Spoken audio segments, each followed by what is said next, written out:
পঙ্গু হাসপাতালে আহতদের দেখতে গিয়ে নো রিলিজ নো ট্রিটমেন্টের নির্দেশ দিয়েছিলেন শেখ হাসিনা। মামলার দ্বিতীয় সাক্ষী আব্দুল্লাহ আল ইমরানের জবানবন্দিতে উঠে এসেছে এমন তথ্য। হুইল চেয়ারে করে ট্রাইব্যুনালে এসে সাক্ষ্য দেন পুলিশের গুলিতে এক পা ক্ষতিগ্রস্ত এই শিক্ষার্থী। এদিন শেখ হাসিনা, আসাদুজ্জামান খান কামাল ও চৌধুরী আব্দুল্লাহ আল মামুনের বিরুদ্ধে সাক্ষ্য দিয়েছে গুলিতে এক চোখ হারানো পারভিন।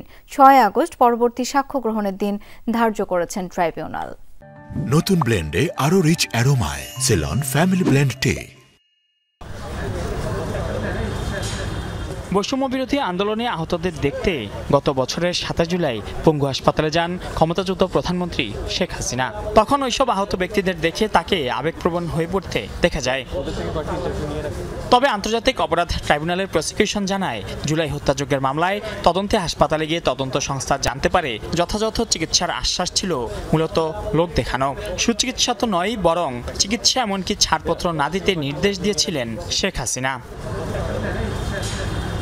সোমবার শেখ হাসিনা কামালের বিরুদ্ধে ট্রাইব্যুনালে সাক্ষ্য দিয়েছেন গুলিতে এক পা ক্ষতিগ্রস্ত শিক্ষার্থী আব্দুল্লাহ আল ইমরান। তার জবানবন্দিতে উঠে আসে চিকিৎসায় অবহেলার বিষয়টি।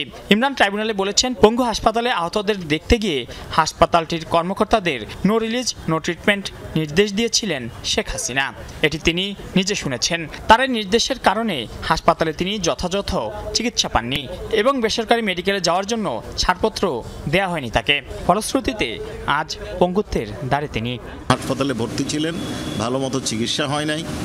ওনার সামনে বলা হয়েছে যে নো রিলিজ নো ট্রিটমেন্ট। উনি মনে করেছিলেন যে হয়তো চিকিৎসা হবে, কিন্তু পরবর্তী যে অবস্থাগুলো দেখেছেন উনি, তাতে ওনার কাছে মনে হয়েছে যে নো রিলিজ নো ট্রিটমেন্ট অর্থ হচ্ছে যে রিলিজও দেওয়া হবে না, ট্রিটমেন্টও দেওয়া হবে না, এবং ওনার পা পচে গেছে কিন্তু চিকিৎসা দেওয়া হয়নি। এদিন শেখ হাসিনা কামাল ও চৌধুরী আব্দুল্লাহ আল মামুনের বিরুদ্ধে সাক্ষ্য দেন এক চোখ হারানো পারভিন। তিনি তার জবানবন্দিতে বলেন, 18 জুলাই যাত্রাবাড়িতে গুলিবিদ্ধ একজনকে বাঁচাতে গেলে তাকে গুলি করা হয়। এতে তার এক চোখ নষ্ট হয়ে গেছে, আর অপর চোখেও দেখছেন ঝাপসা।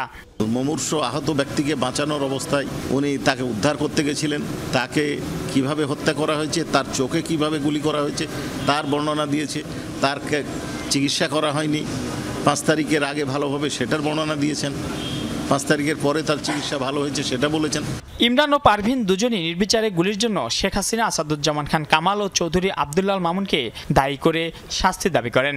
পরে তাদের জেরা করে শেখ হাসিনার পক্ষে রাষ্ট্রনিযুক্ত আইনজীবী মাইনুল মারুফ, যমুনা নিউজ, ঢাকা।